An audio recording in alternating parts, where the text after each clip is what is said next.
Good afternoon, everyone. My name's Emil DeToffol. Today we're going to be speaking about electromagnetic fields and specifically how you can reduce them in your home or in your workplace. There are others who will be speaking at this conference on what electromagnetic fields are and their health effects, and I'm going to leave that to them. We'll focus primarily on how to reduce them. Okay, electromagnetic fields are all around us and always have been.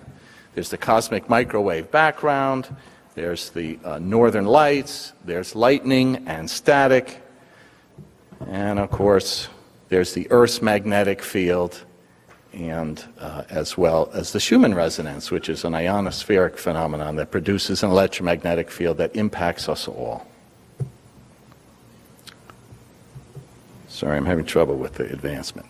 Here's the problem. The natural electromagnetic fields that we as humans have experienced since the beginning of time have been at a very low level.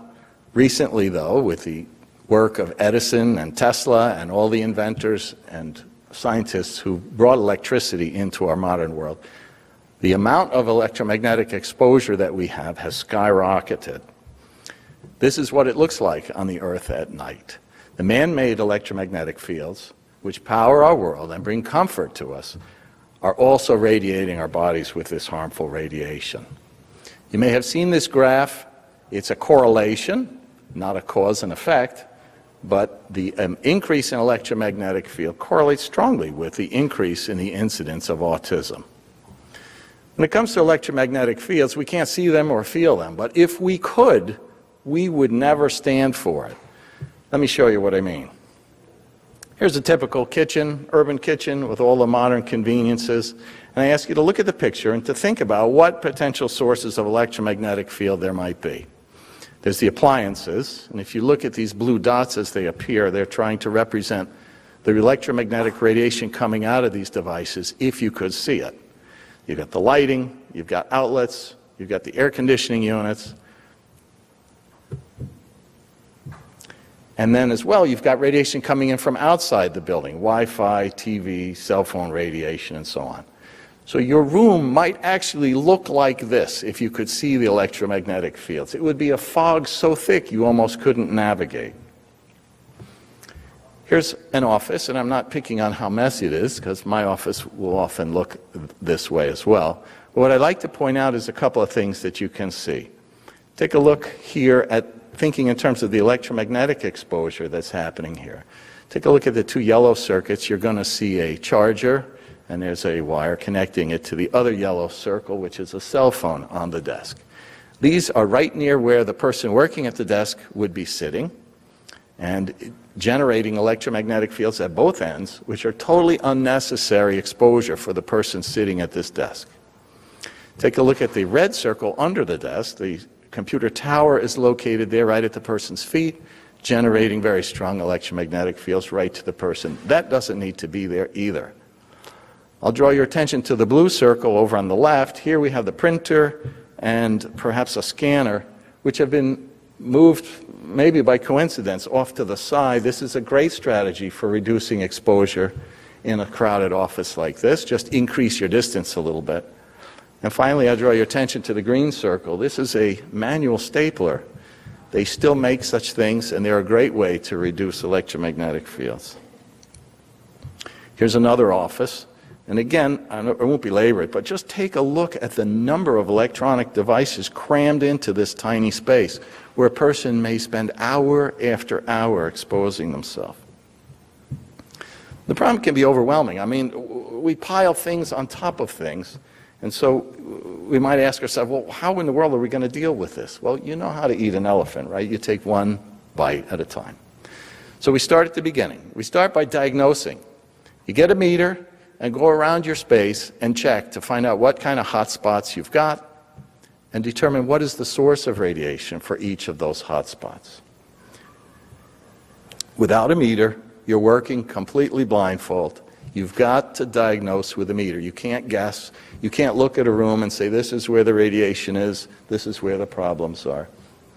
When you use a meter, it's going to save you a lot of money in terms of what you decide to do, because you won't be doing the wrong thing, you won't be buying the wrong material, you won't be putting it in the wrong place, you won't be missing things that should have been dealt with.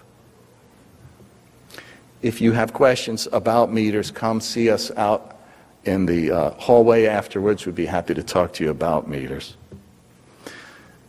Here's some examples of meters for measuring high-frequency electromagnetic fields. There are many different kinds, and they all have different features and benefits. You don't really need a very fancy one, but you do need one that's going to give you numbers. Here's some examples of meters for measuring low-frequency fields. Again, many different styles. Some have a needle gauge, some have a digital display, some have sound, some have lights.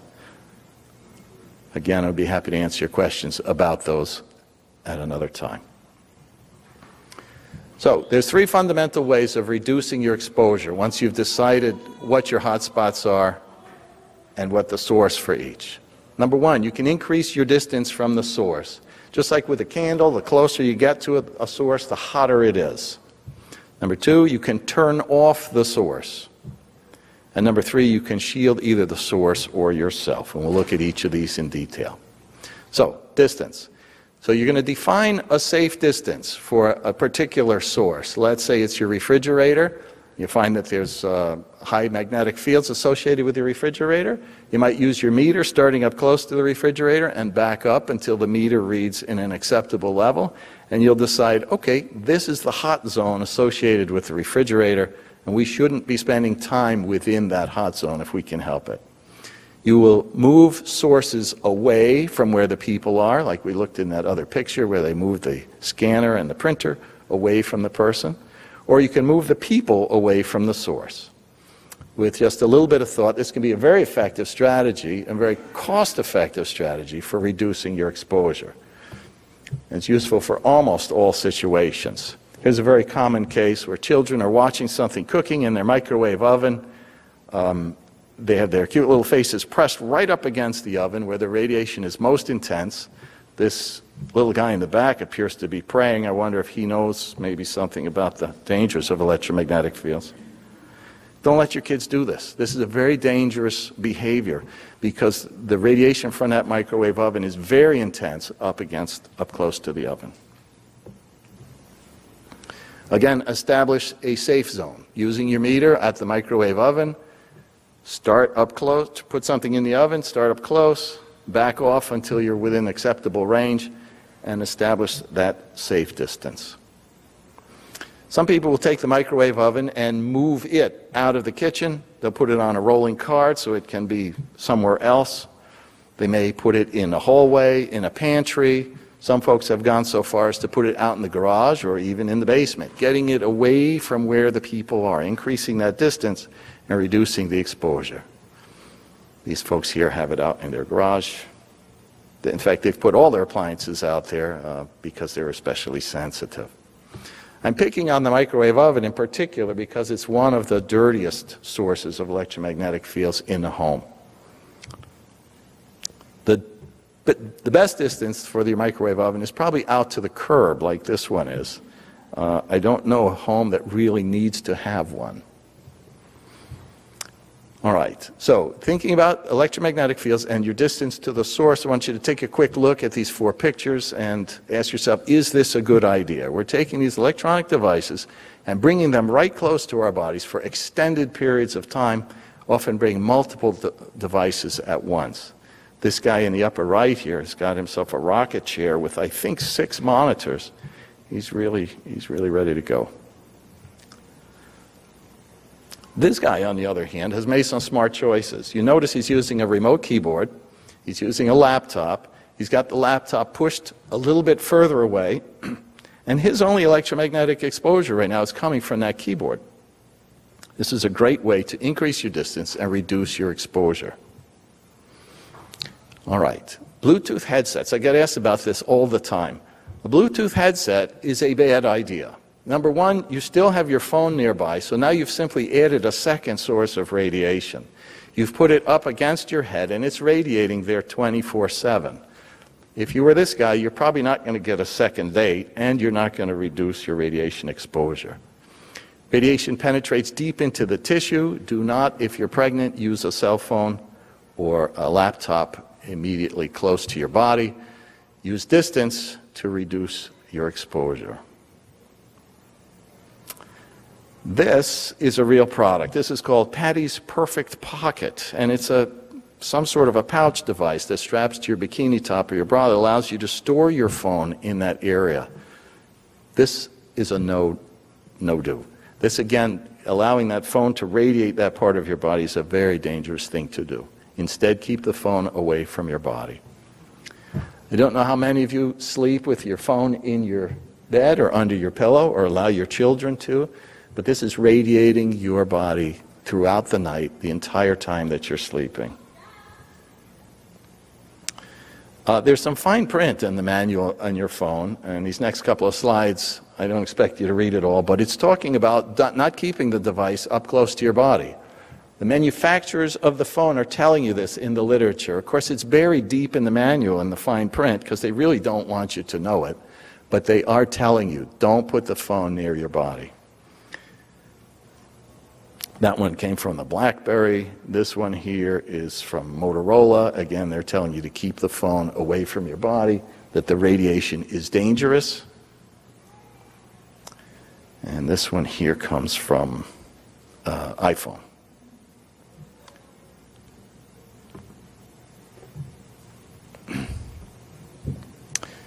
Several strategies for keeping the phone away from your body but still being able to use it include using speakerphone, of course, and using a headset. In this case, this woman's using a headset that uses an air tube to conduct the sound up to your head. That eliminates not only the radiation, the microwave radiation, but the magnetic fields that come from the speaker and the electronics in the headset of a standard headset. All right, many of the devices that we use produce very strong electromagnetic fields. In this case here, we've got a leaf blower and a vacuum cleaner. Again, these are devices that are now strapped to these people's body. You couldn't get any closer, and they might be wearing this for an hour or two, radiating that entire part of their body with very intense electromagnetic fields.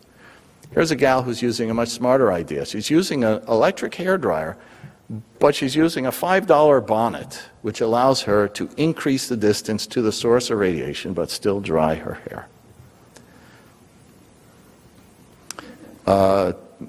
Transportation modes, including trains and buses and airplanes, will have their own unique electromagnetic signature.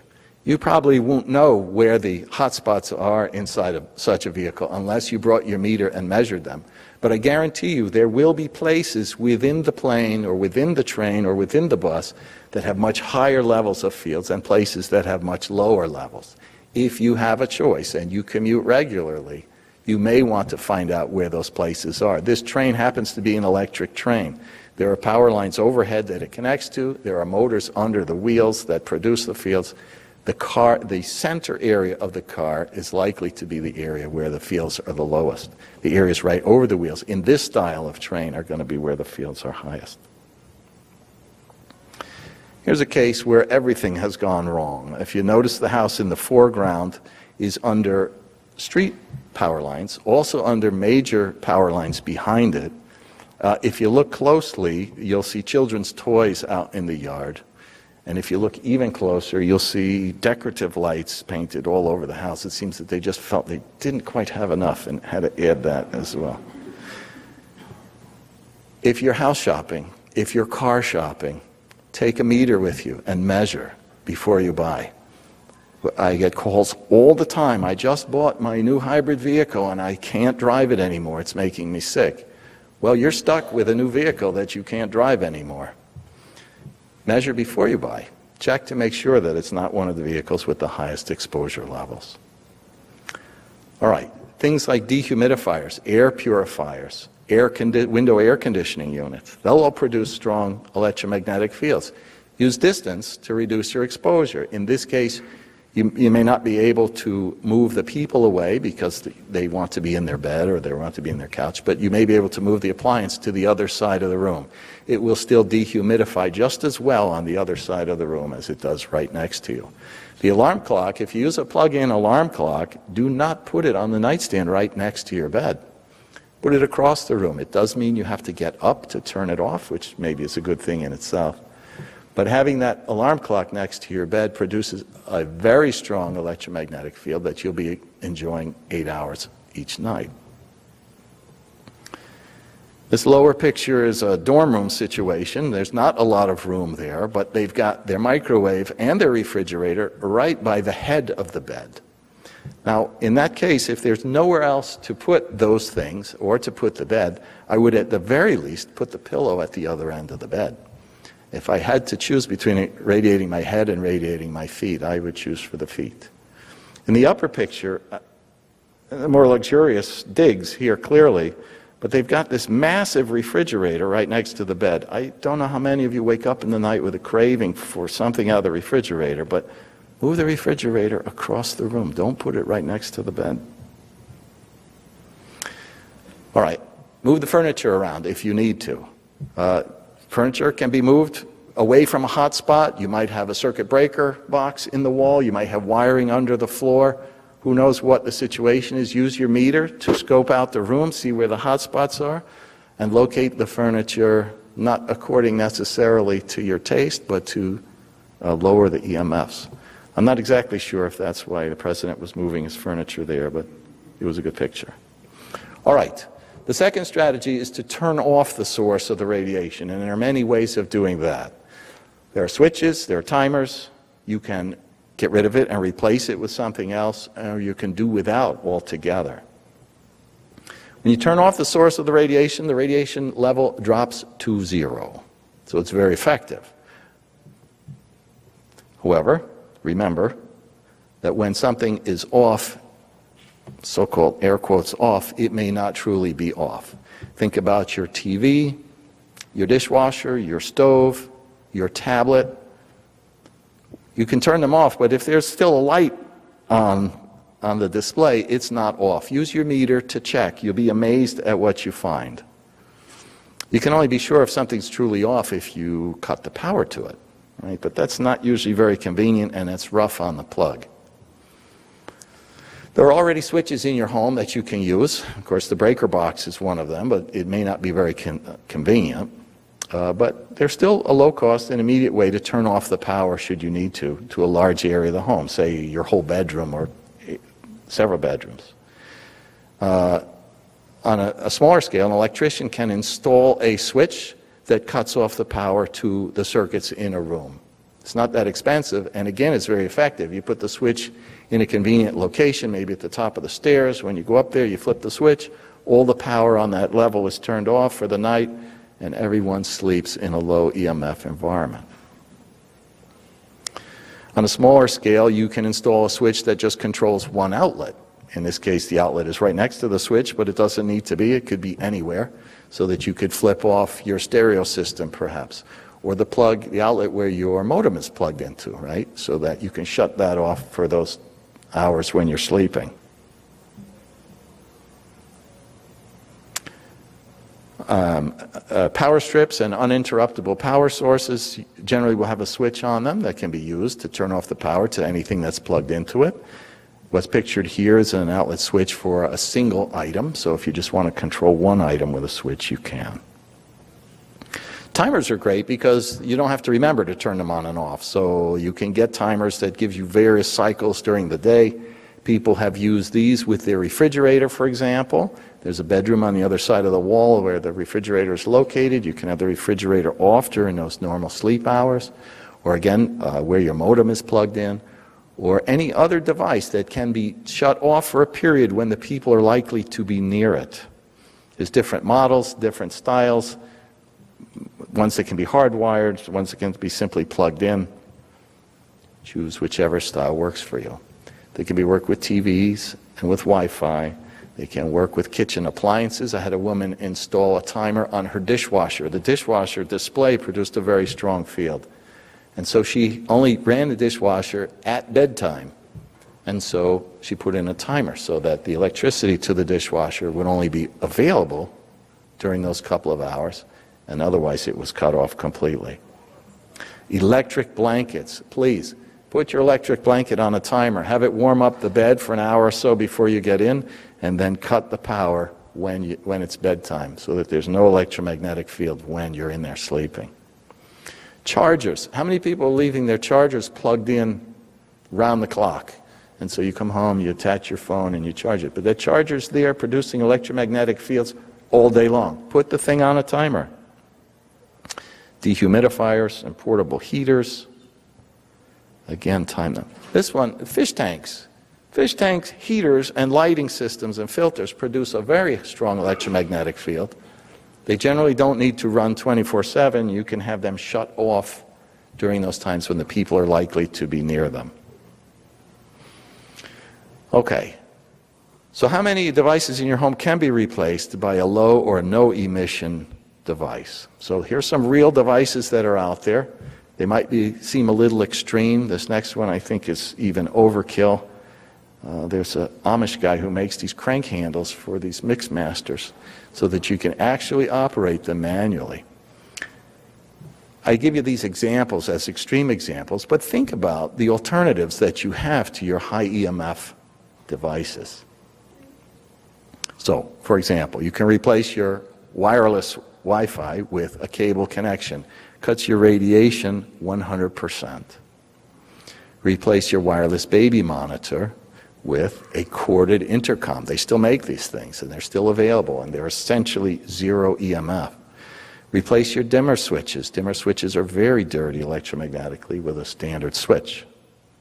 Replace your compact fluorescent bulbs with incandescent bulbs. Your plug-in alarm clock with either a wind-up or a battery-powered alarm clock. Your electric exercise equipment, very powerful electromagnetic fields. There's all kinds of non-electric versions of these things. This one's using a heating pad, electric heating pad. I don't know if you recall the comfort of a hot water bottle, but it's outstanding. This is standard Romex wire. There is shielded wire that can be used to replace a lamp cord or to power an appliance. This is an electronic fly swatter. People have a tendency to do crazy things with them, but they do make a non-electric version. Replace this, please replace this with any of these alternatives. Board games, games outside, bake something, get some exercise, do a sport, play an instrument, anything.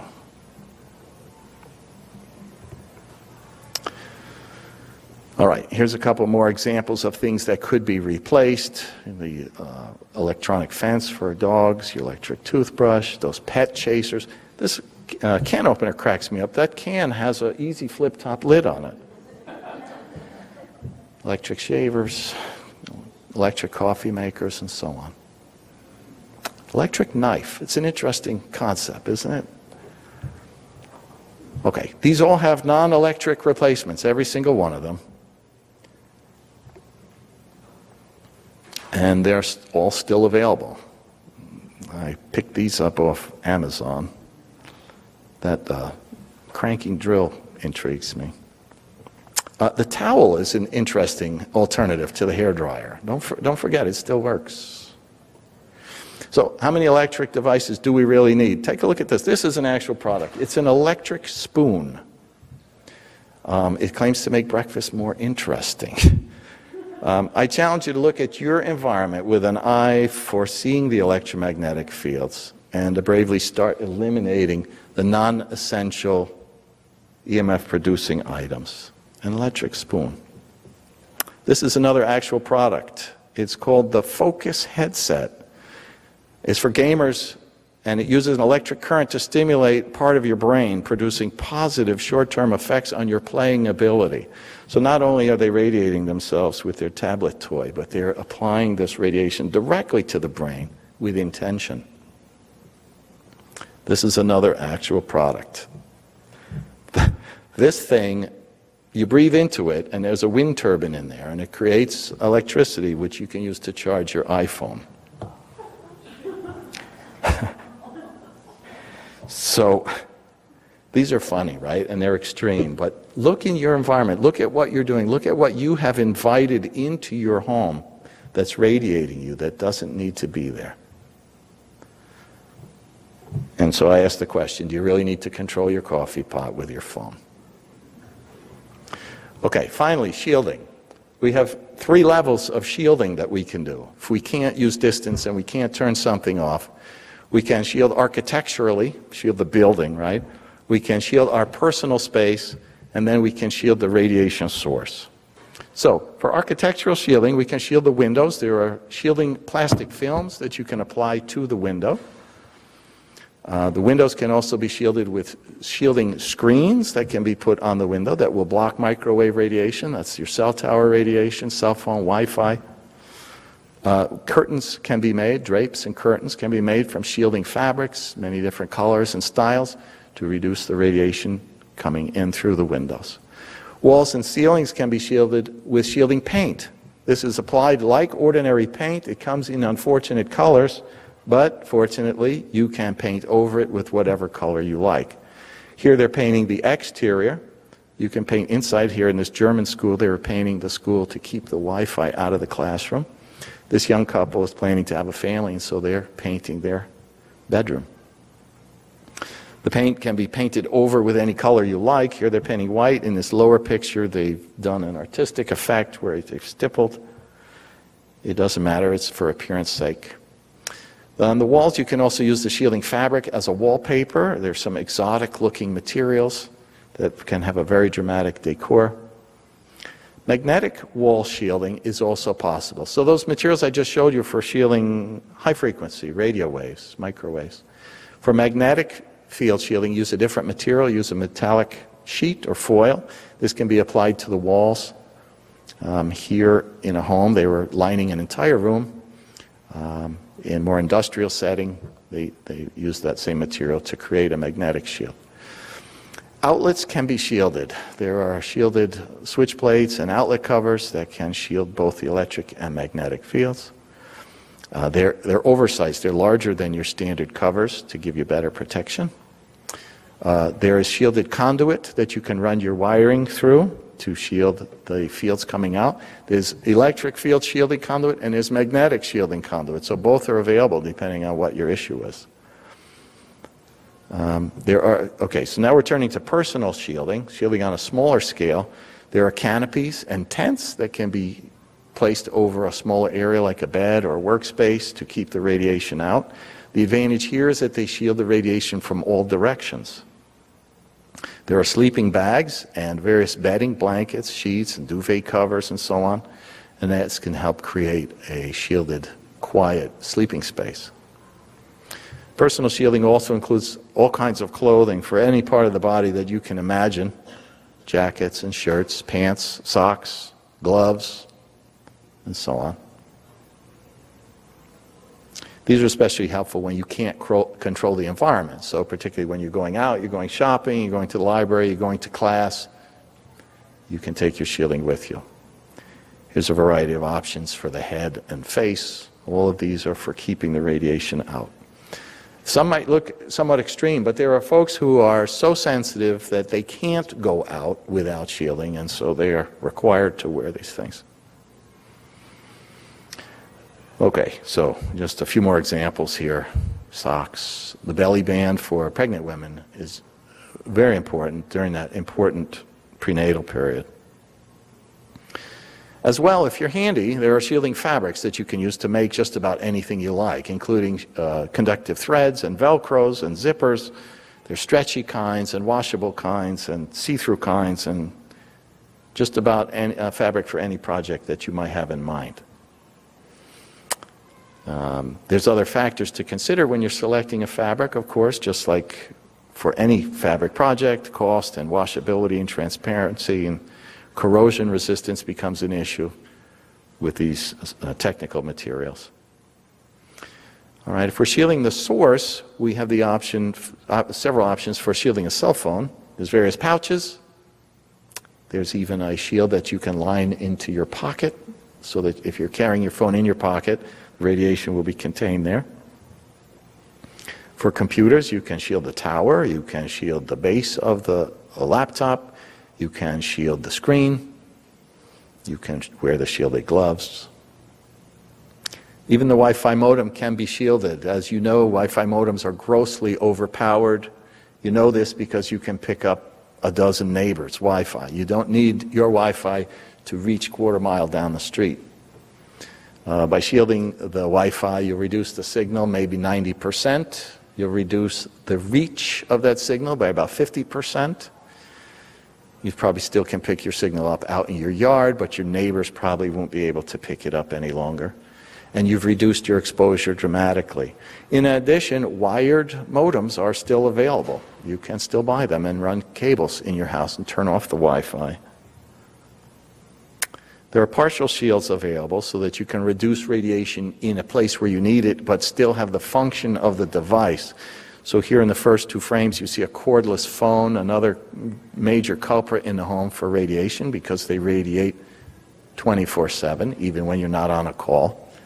In the center picture, you see a partial shield placed in front of it so that the radiation in that direction is blocked, but the radiation still can come out so that if you have someone whose desk is right there, they may shield themselves from the primary blast. In the right-hand side, you see a cage over that same cordless phone. This, like the shield for the modem, reduces the radiation by about 90%.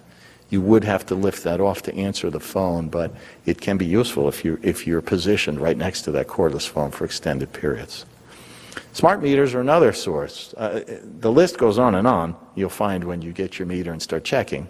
Smart meter are those newfangled meters that send a signal back to the utility to tell them how much and when you're using your electricity. It's more of a spying device than it is a useful appliance. They radiate in all directions, which means not only are they radiating out to the utility, but they're filling your house with radiation. You can put shielding right onto the smart meter. The utility will not stop you from doing that unless you kill their signal, and then they'll come and make you take it off. Some of these devices, except for this last one, are commercially available. So that middle one in the middle there, someone made their own homemade. There's nothing wrong with that, except that it probably won't hold up to the weather. But you can put these devices right onto the smart meter, and they will attenuate the signal so that the amount of radiation you're getting is less. In addition, the two lower corners show putting shielding on the wall inside the house, adjacent to the meter, so that you can stop the radiation in that direction while it still radiates outwards towards your neighbors and towards the utility. If you have a breaker box that's in your home in an area near a living space, perhaps in a bedroom or in your living room, you can cover that with some magnetic shielding. A breaker box is a place where all the power of your house goes through, so there's going to be very strong fields there. You can take a poster frame or picture frame, get a large one, line the back of it with the magnetic shielding, and then you can hang it over the breaker box in that area and reduce the exposure. Magnetic shielding can also be used in a vehicle. Most vehicles will have high levels of magnetic field down near the driver's pedals, fields coming up through the floor or from under the dash. Here's another situation where a breaker box was in a lavatory, and they got these nice shutters and lined the back of them with the magnetic shielding. Here they created a magnetic shielding box which they're going to put over their circuit breaker box to contain those magnetic fields. So all these things are possible. If you need ideas or you need guidance for a specific problem in your home, you can reach out to us. So just in summary, remember to check the results with your meter. So you've checked at the beginning to see where your problems are. You've done something to reduce them. Now go back and check again and make sure you've accomplished what you set out to. So in summary, I'm not advocating an Amish lifestyle. Even they are having trouble, as you can see by the power lines in the upper corner, they're having trouble. But I am advocating for being aware of the situation, taking steps, starting with the worst problem, deal with it, and then move on to the next if you're so inclined. Go outside, spend some time with the earth, have a candlelight dinner, and remember, life is more than our electronics. I'd like to thank AutismOne for sponsoring us and for Clear Light Ventures for bringing us to share this information with. They've been mandated for most of our country. I think it's illegal. In Illinois, you can get out of them, but they pay $21.50 if you don't want it on your house per month as a tax because you decided not to have a smart meter. And I've seen the shield, but the shield, how does that protect the inside of the house? Do you still have to paint the wall on the other side of it? Right, so in case you couldn't hear, she's asking how does the smart meter shield protect the inside of the house? And the way it does, the smart meter is transmitting in all directions, 360 degrees. If you look closely at a smart meter, you're going to notice that there's a metal box behind it, between the meter and the house. And that metal box is a pretty good shield and is actually blocking the radiation that's coming straight back into the home. What it's not doing is the globe of the meter, which sticks out from there, now is radiating out in this sort of a pattern. And it's this radiation that's going back into the house, which these type of shields are helping.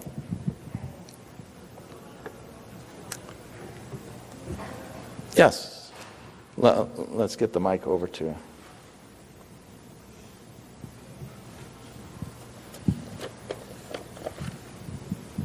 I was wondering about those plug-in devices that, like Clarion, or you plug in, it's supposed to make the ground the radiation. Have you heard of those? I have. Do they work?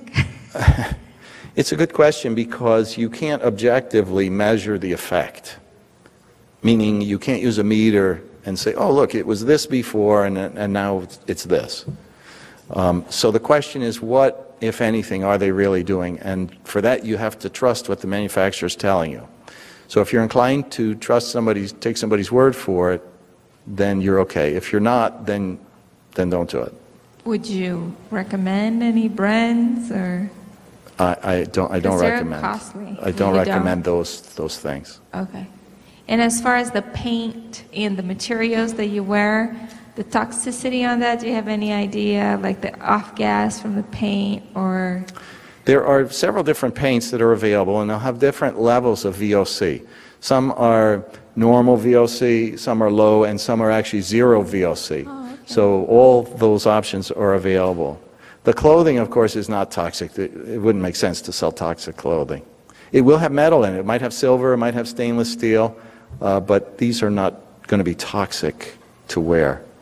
Okay. They might be toxic to eat, but don't eat your hat. Okay, thank you. Mm-hmm. Just wondering how to protect from our neighbor's Wi-Fi. Would that mean applying things such as the paints and draping at night and so on? Yeah, you're going to be doing architectural shielding the windows probably first and foremost, perhaps painting the walls, or you can do the canopies or the shielded bedding and clothing. But yeah, unless you can get your neighbor to turn off his Wi-Fi, you're stuck with dealing it at your end, and so you're going to do it either architecturally or with personal shielding. And would taking a meter outside and sort of measuring as you walk down the street be a good judge of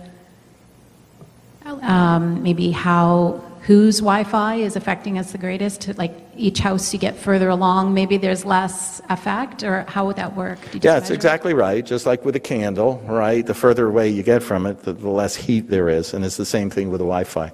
You're going to be hard-pressed, though, if you're standing in your front yard with a meter and it's reading X, you're going to be hard-pressed to know which neighbor is producing that signal. Now, you might be able to walk around, you go to the left and you see, oh, it gets stronger, and you go to the right and it gets weaker. That's going to tell you something, right, that the source is over in this direction. But it won't tell you if it's the Jones house, right? And would it also be measuring what's coming from the earth and the sun and everything else outside as well at the same time? The meters that you'll use, generally speaking, are called broadband meters, and they're going to measure all kinds of radiation coming in at that moment. Right, so even if you have a meter, you have to do a little bit of detective work. You have to think a little bit about what does this number mean. And what that usually entails is moving around with the meter so that you can get a broader picture instead of one spot at one moment, this is my number.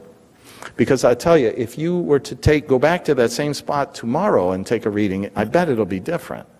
and the next day, and on the weekend it'll be different from a weekday, because it depends on usage, right? Who's doing what with their electronics at that moment.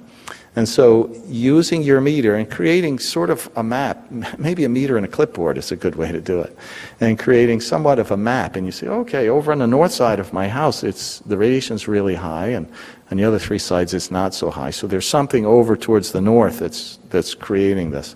And I may only need to shield from the north in that circumstance, right? But I want to express a caveat right away, because when you're doing shielding for Wi-Fi or for high-frequency radiation, the shielding materials are reflectors. They're like mirrors for this stuff.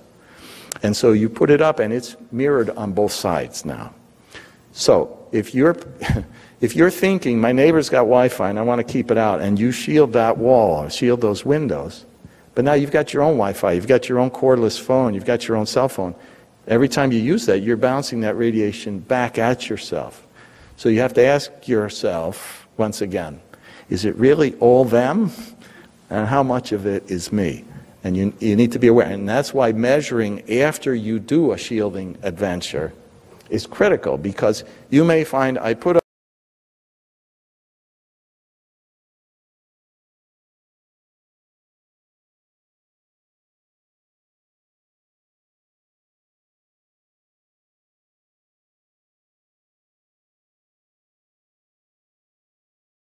this whole wall of shielding and I don't notice any difference.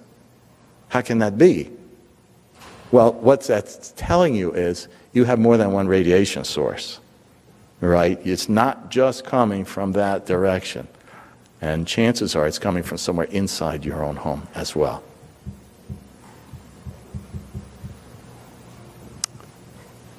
Okay, we're convenient over here.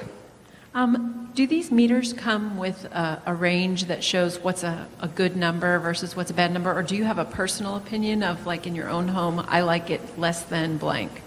Yes, yes, and yes. That's 3 S's. The meters do come, many meters come with guidelines, either printed right on the meter, or colored lights that will indicate, green is good and red is not good, something like that. Or in their literature, they'll give guidelines. There are many different organizations that offer guidelines. Here's the fundamental problem with that. Nobody knows how much is safe and how much is not safe. In truth, the answer is probably different for you than it is for you, right? Somebody will be more sensitive to it, and so their levels need to be lower. Somebody's less sensitive, and so they can tolerate it better. Right? It doesn't mean they're not affected. Their biology is still being affected by it, but they're not as irritated by it. So whosever number you choose to go by, it's just somebody's opinion.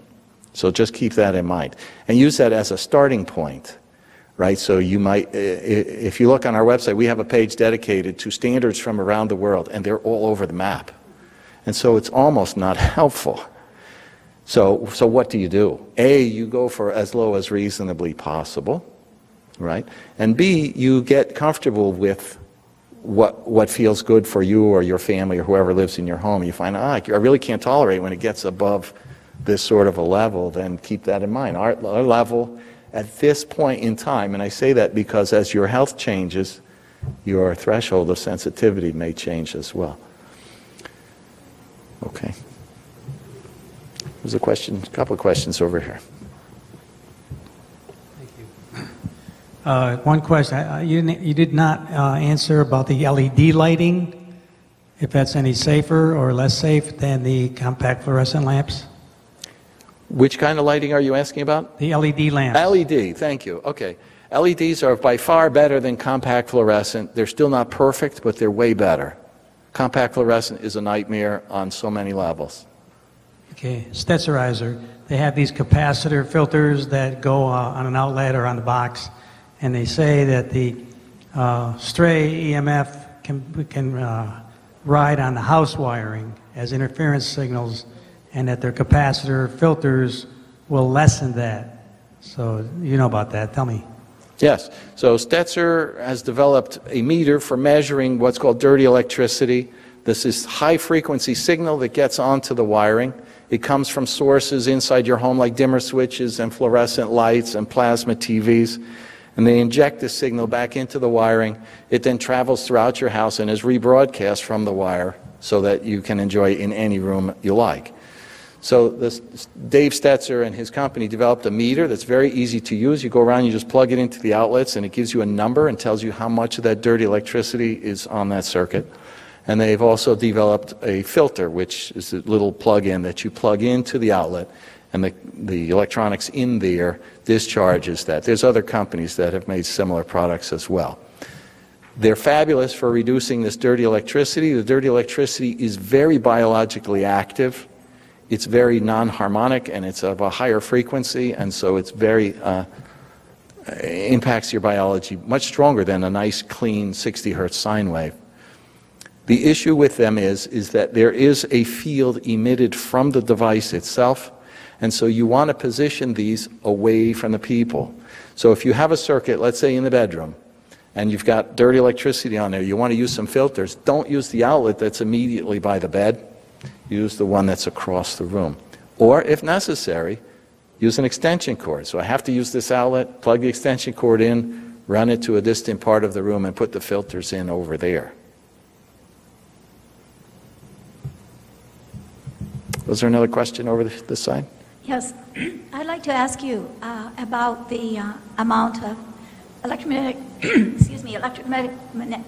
frequencies that are emitted from the smart meters, because I live in a townhome, and 3 on each side of me and 3 right across the back, and everybody has them except myself because I opted out. Closer? Okay. And I'm concerned about the dangers. I don't know whether there's a lot of research on it to indicate just how detrimental they are with respect to our health. But I do have an identical twin who died, and she had incredible electromagnetic sensitivities. And I sure don't want to, I don't know how harmful they are and what symptoms we get. How do we know that it's being very harmful to our particular bodies? Because you did say that it does vary from one individual to the next.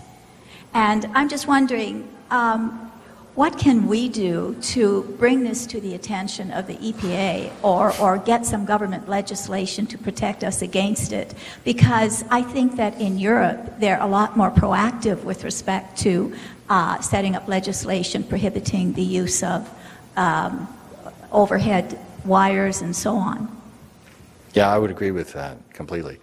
Okay, so there's a couple of questions there. So let's talk about the smart meters at your home. All right, number one, start with a meter. Get a meter and make some measurements, because you may find, I lived in a house once that had a smart meter on it. And I came home, as soon as I found out, I came home with a brand new meter and I started checking. And out in the driveway, it was blasting away and just incredible high levels of radiation. So I went inside the house, because that's where it was going to really matter, and went right up to the wall where the meter was, and I found that I was getting no radiation whatsoever. I was puzzled by this, and I went back outside and saw immediately that the house was covered in aluminum siding, which was a very effective shield for this type of radiation. So start with a meter and make some measurements in your home. See if that signal is coming in, if it's strong when it's coming in, right? If it's even reaching you.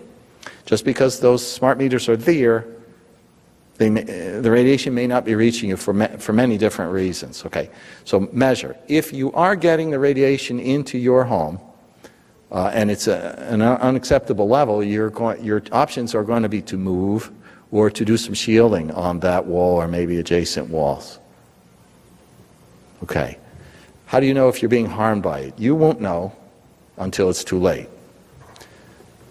You are being affected. If the radiation's coming in, you're being affected by it, even if you don't feel it, even if you're not made sick. Your cells are experiencing it, and they are reacting to it. Whether or not you will become sick and develop symptoms is anybody's guess. No one can predict that, and no one can tell you it's going to take 6 months and it's going to take this much radiation.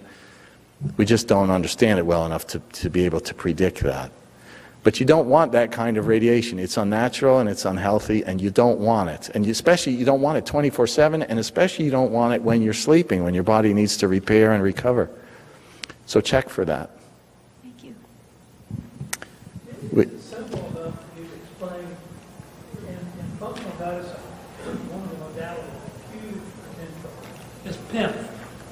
pulse electronic magnetic frequency. We have a PIMP unit in the office.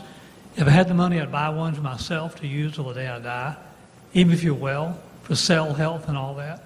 How can you explain, or can you explain, why are some forms of energy, transcranial stimulus, alpha waves, PIMP, rife, healing, therapeutic, but the kind we're talking about, the wild, are harmful?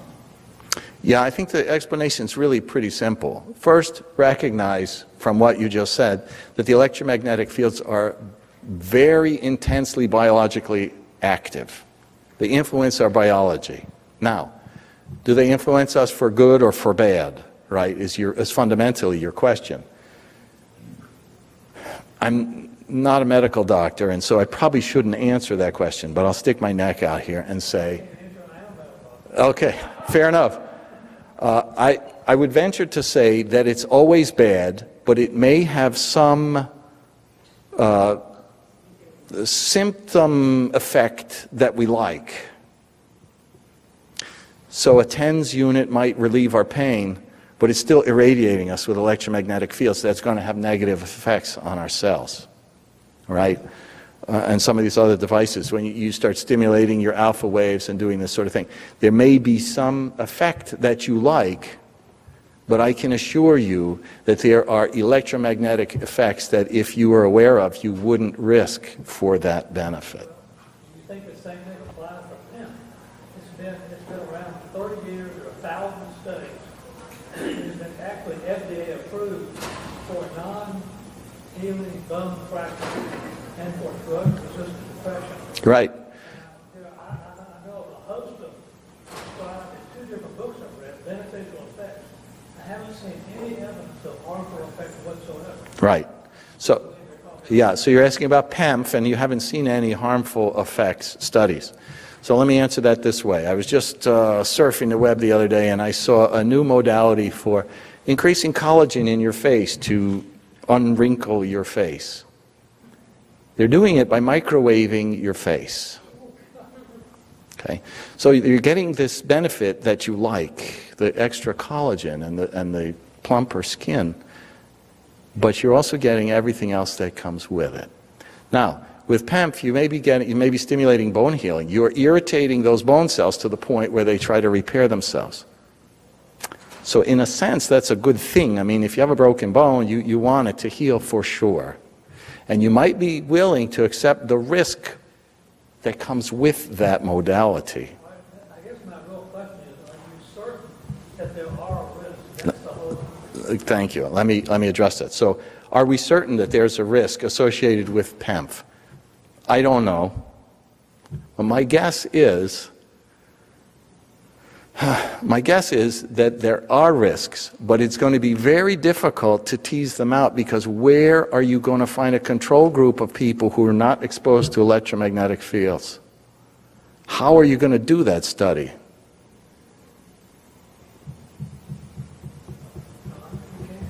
Yeah. So that makes it very difficult to determine, did these people who had PEMF develop these problems because of it or because of their cell phone or who knows what else? Yes? Add something to it. There is a study from a neuropediatric professor from Harvard, and he studied electromagnetic fields in developing children. His own child was affected. And it's in the internet. I can't remember now the journal. And he concluded that until 3 years of age, there should be no electromagnetic input, no tablets, no phones, no television, nothing. And he says it starts in the womb, so mothers shouldn't be exposed to all that. And he has a very nice paper written on it and explaining where it affects and how the brain reconnects with electromagnetic fields. And I think part of the epidemic we're seeing today is that we switched from holding a baby to putting a tablet in the crib. Yeah. And we switched from mothers learning about breastfeeding in a book using a phone. Yeah, right.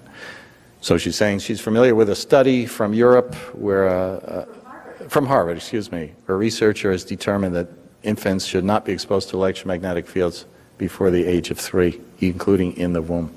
I would agree with that. Good luck. If good. 14 years of age, and that's the CDC.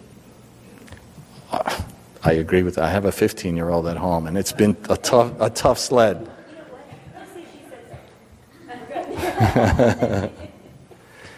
Are there any other questions? Yes. What are some tips and ideas of protecting children when they go to school? I have a young child who won't wear a hat, so we've thought about buying the shielding hat. So what are some tips? Because if there's Wi-Fi everywhere at school. Well, how old is your child? He's going to be 3. 3? He's going to be 3, yeah. 3. Yeah, in a case like that where you don't control the environment, it's tough because you're left with personal shielding. So your choice, you have 3 choices here. One is to try to get the school to cooperate. Right? You've probably tried already. I've told them to remove them as far as they could from the Wi-Fi router. They thought I was crazy, but I didn't care. But that's it. Right. Is the Wi-Fi router in the classroom?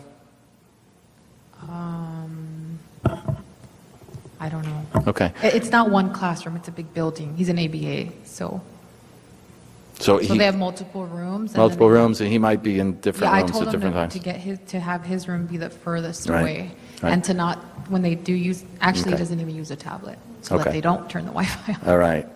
Well, okay, so in terms of what you can do with the school, you can ask them to turn off the Wi-Fi, to tell them they've invented something that's even better. It gives you better connectivity and better security, and it's known as cable connection.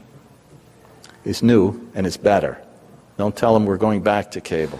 Number Yeah, one. Number really. one. Number 2, you can ask them to turn down the Wi-Fi strength. Number 3, you can ask them if you can put shields, partial shields, on the Wi-Fi routers, again, to reduce the signal strength. Okay, all of this is an attempt to do something to the source. Right? Beyond that, using distance, which you've already tried, keeping your child away from, more distance to the source. So you can take a meter to the school and identify where the hot zones are.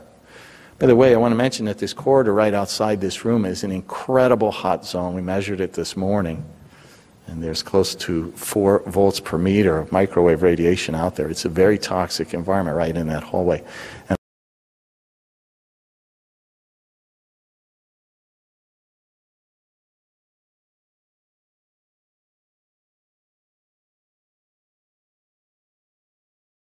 And I wouldn't doubt that there are places in that school that are as toxic as well. But if you were to go through with a meter, you would either achieve one of 2 things. Either you're going to get some peace of mind that there are cool zones here and there where you can ask that your child be, their desk or their PlayStation or whatever they're doing, be placed in this part of this room and this part of that room. Or you may, so you may be able to get some peace of mind there. Or you may decide, nope, the entire place is raging hot and I really can't send my child here under these circumstances. What about all the things that they sell, like the shielding, all those things that you guys sell? And Yeah, if you wear them, absolutely. Tell them about shoes with lights.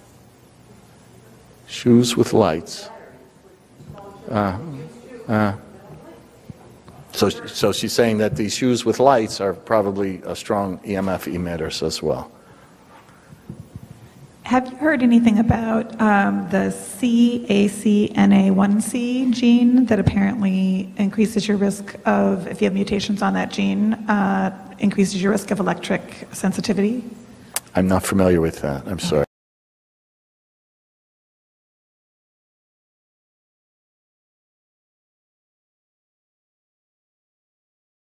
I don't know anything about it. If anybody else wants to know, it's the CACNA1C. I just recently learned about it myself, and I've been just starting to look into it.